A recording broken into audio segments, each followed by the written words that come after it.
Kita beralih ke informasi lainnya, jelang libur Natal dan Tahun Baru, pihak BPTD wilayah 12 Bali NTB tidak akan menambah jumlah armada kapal di Pelabuhan Padangbayi Karangasem.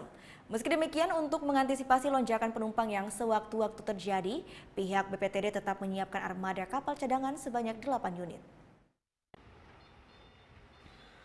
2 pekan jelang libur Natal dan Tahun Baru, aktivitas penyeberangan di Pelabuhan Padangbayi Karangasem belum menunjukkan peningkatan yang berarti.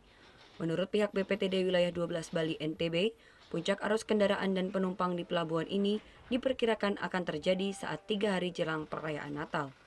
Dibanding tahun sebelumnya, jumlah kendaraan dan penumpang yang akan melewati pelabuhan ini juga diprediksi mengalami peningkatan hingga 10%. Meski diprediksi meningkat, namun pihak BPTD mengaku tidak akan menambah jumlah armada kapal. Armada normal akan tetap diberlakukan dengan menyediakan 37 kapal selama 24 jam penuh.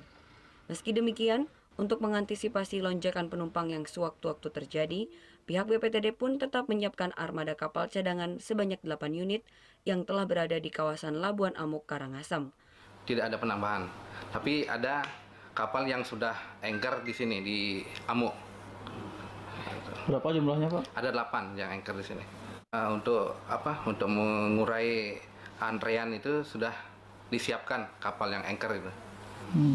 Di luar jadwal reguler itu. Saat ini, Pelabuhan Padangbayi Karangasem telah dinyatakan siap dalam menghadapi arus libur Natal dan Tahun Baru. Selain kesiapan armada, 1 dari 2 dermaga yang sempat rusak pun telah diperbaiki dan dinyatakan siap digunakan. Kadek Martana melaporkan untuk NET. Oh yang beneran? Iya, oke. Tapi gue pernah. Nah, udah kan untuk beritanya? Jangan lupa di-subscribe, di-like, dan juga di-komen ya akun YouTube dari Net Bali. Terima kasih udah subscribe. Yang belum, jangan sampai lupa. Di sebelah sini nih. Subscribe.